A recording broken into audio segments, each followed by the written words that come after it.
yang dilakukan oleh Bang Risman dan kawan-kawan itu sudah on the track, udah betul itu jalan, bukan sekedar ngomong keluar-keluar nggak karuan, tapi betul-betul satu penelitian secara ilmiah.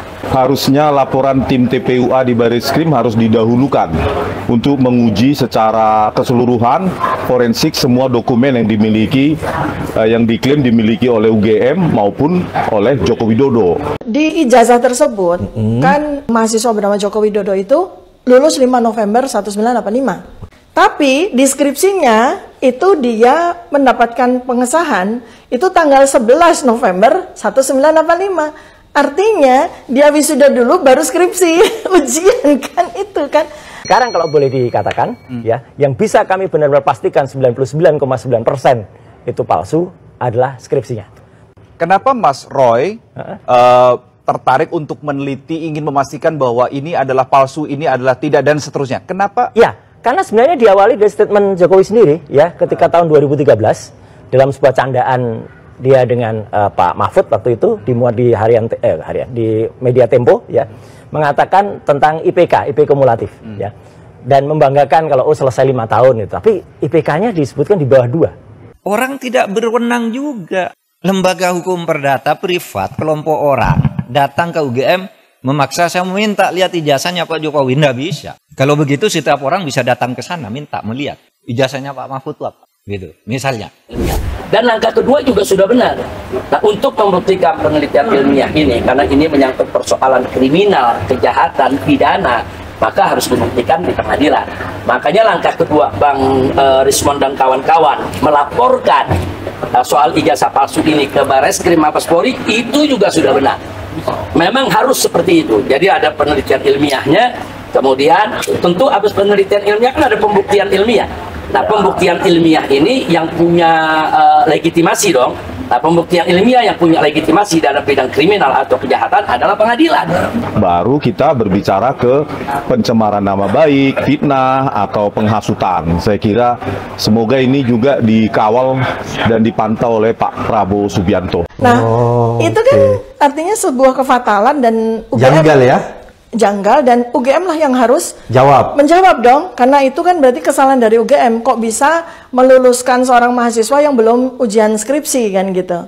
Meskipun itu mungkin candaan atau apa, banyak sekali yang akan berpikir kalau IP di bawah 2, Mas, nggak mungkin bisa selesai 5 tahun, apalagi itu kelompok-kelompok fakultas eksak ya, gitu. Jadi dengan SKS 154 ya yang ada pada strata 1, itu harusnya kalau IP-nya harusnya minimal 2,5 atau 3 lah minimal juga ya, baru dia bisa selesai, karena IP 2 itu aja hanya maksimal ngambil 18 SKS. Kalau di bawah hanya 15, dihitung aja itu pasti 7 tahun atau 9 tahun. Nah, ada yang tanya juga, Pak Mahfud, Anda kok nggak ikut nih, ikut dalam gerakan menggugat ijazahnya Pak Jokowi? Saya nggak punya kepentingan saya nggak ada. Makanya itu ditolak oleh pengadilan tuh. Bukan karena pengadilannya salah. Gini, mari saya jelaskan. Biar nanti saudara, kalau mencari celah ngatur pelanggaran presiden yang terlanjur terjadi itu, di undang-undang kepresidenan mau diatur bagaimana. Saya dengar paper yang masuk sudah banyak. Coba nanti dipilih butir-butir. Ya begini, yang gugat ijazahnya Jokowi ini pertama masuk ke gugatan peradilan perdata. Sudahlah, keabsahan ijazah kok digugat ke pengadilan perdata, pengadilan bilang bukan wewenang saya. Jadi benar, pengadilan itu bilang, NU, saya tidak dapat menerima ini karena bukan wewenang. Tugas pengadilan itu bukan mencabut ijazah. Terus jawab apa dong? Lagi pula, kalau perdata itu ya seperti teorinya, perdata itu yang menimbulkan hak dan kewajiban. Orang bisa melakukan gugatan perdata kalau ada perjanjian, kontrak di antara kedua pihak, di mana yang satu tidak memenuhi syarat. Kapan Pak Jokowi melakukan kontrak dengan orang yang menggugat itu? Mewakili siapa dia? Pengadilan begitu. Saya tidak membela Pak Jokowi, tidak juga membela pengadilan. Benar dia, justru kalau dia memutus salah pengadilan negeri itu. Terus kemana dong? Nggak ada kan? Pihak yang dirugikan siapa? Secara perdata. Siapa yang perdata itu kan pribadi dan badan hukum privat. Untuk masuk ke pengadilan tentu mesti lewat pelaporan. Jadi langkah yang dilakukan Bang Risman sudah on the track, sudah benar. Nah, maka itu kita berharap Barreskrim Mabes Polri betul-betul fokus serius memproses laporan ini. Panggil yaitu yang diduga melakukan daripada pemalsuan ijazah. Jadikan tersangka, seret ke pengadilan. Nanti di pengadilan kita buktikan. Kalau memang ijazahnya asli, bawa, buktikan itu ijazah di pengadilan. Kemudian yang kedua yang menjadi apa jawaban UGM waktu Dr. Tifa mempersoalkan itu? Nggak sempat karena ya waktu cuma sebentar dan materi itu nggak sempat kami yang ingin kami pertanyakan itu satu. Kemudian habis itu siapa saja dosen pengujinya. Itu karena di lembar pengesahan skripsi itu kan cuma ada nama Profesor Dr. Insinyur Ahmad Sumitro yang menjadi perdebatan dan nama dekan. Sedangkan lazimnya lembar pengesahan skripsi itu kan ada nama-nama dosen penguji. Nah, itu kami buktikan pada skripsi yang diberikan oleh salah satu temannya Joko Widodo itu kan. Di lembar pengesahan walaupun tulisannya tesis, tapi di lembar pengesahan tersebut ada nama dosen-dosen penguji. Oh, kalau gitu pindah ke PTUN. PTUN juga menyatakan tidak bisa nerima. Kenapa? Kalau saya dinyatakan mencabut ijazah tidak sah. Seharusnya Anda minta, kalau mencabut ijazah itu minta ke UGM. Karena UGM yang menerbitkan, masa PTUN? Dan lagi pula apa rugimu secara ketatausahaan negaraan? Pencabutan itu minta ke UGM, kamu UGM yang mengeluarkan. Kok saya disuruh menyatakan tidak sah? Kalau Kalimantan suruh nyatakan tidak sah, pasti NO dong. Kalau mungkin minta agar pengadilan memerintahkan UGM untuk mencabut gitu, itu jadi perkara, pihaknya jadi UGM. Maka saya bilang, wah UGM tidak usah melibatkan diri lah, apa buang-buang waktu begitu. Nah, akhirnya banyaklah analis-analis. Saya belum ikut waktu itu ya, belum komen, tak pikir nantilah belum ngapain juga gitu komen hal kayak. Baru setelah itu dipacu Sigit Sunarta yang menunjukkan itu, apalagi tanggal 1 April yang lalu ya, salah seorang kader partai Sebar Ijazah, saya nyebutnya PSI itu ngasih tahu di X ya, ini loh ijazah yang asli gitu ya gitu. Bahkan dalam utasnya dia cerita dapat langsung dari Jokowi lah gini. Nah, dan itu berwarna beda dengan yang ditunjukkan Sigit Sunarta itu fotokopi, tapi itu cukup mirip. Disitulah kami kemudian melakukan riset. Jangankan ancaman penjara, Joko Widodo, ya, ancaman nyawa pun saya hadapi karena saya pegang keilmiahan. Anda boleh berbohong di Indonesia ini, ya, orang-orang yang mendukung Anda, tetapi Anda tidak bisa berbohong teknologi evolution.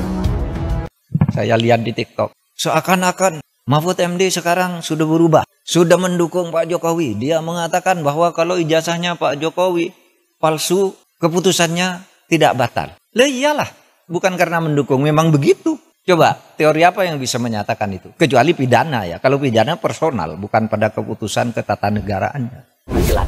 Nah, otomatis kalau terbukti asli, analisa daripada penelitiannya kan jadi gugur oleh putusan pengadilan. Tapi kalau ternyata nggak bisa dibuktikan, atau yang bersangkutan nggak datang, atau ijazahnya nggak dibawa, atau justru terbukti itu memang palsu, ya mesti dihukum pemalsu ijazah. Betul. Nah, jadi ini udah on the track. Makanya saya kaget, jalan yang sudah on the track begini, kok disikapi oleh pihak yang sebelah sana dengan Bang Desmond dilaporkan ke Polda Metro Jaya. Walaupun tidak ada tanda-tanda, tapi ada. Artinya kan ini berbeda.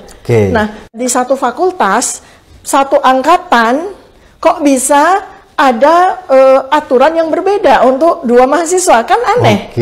Ya kan? Kan aneh itu. Jadi aneh ya? Iya, mahasiswa yang satu, lembar pengesahan skripsinya hanya tertulis nama dosen satu, dosen penguji, dan dekan.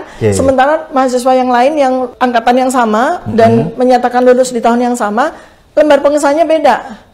Kan saya jadi gini, apakah seburuk itukah administrasi alma materku tercinta kan gitu kan?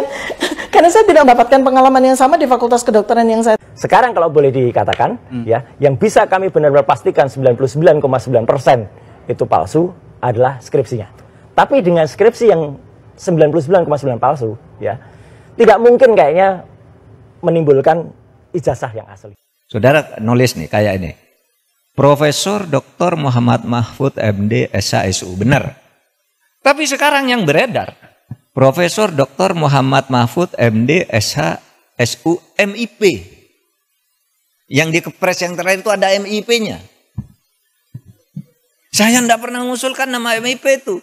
Tapi saya tahu, kira-kira orang yang membuat kepres ini tahu bahwa saya punya gelar MIP dari UGM. Tetapi MIP itu sudah ditulis di SU itu, karena saya lulus UGM S2 itu.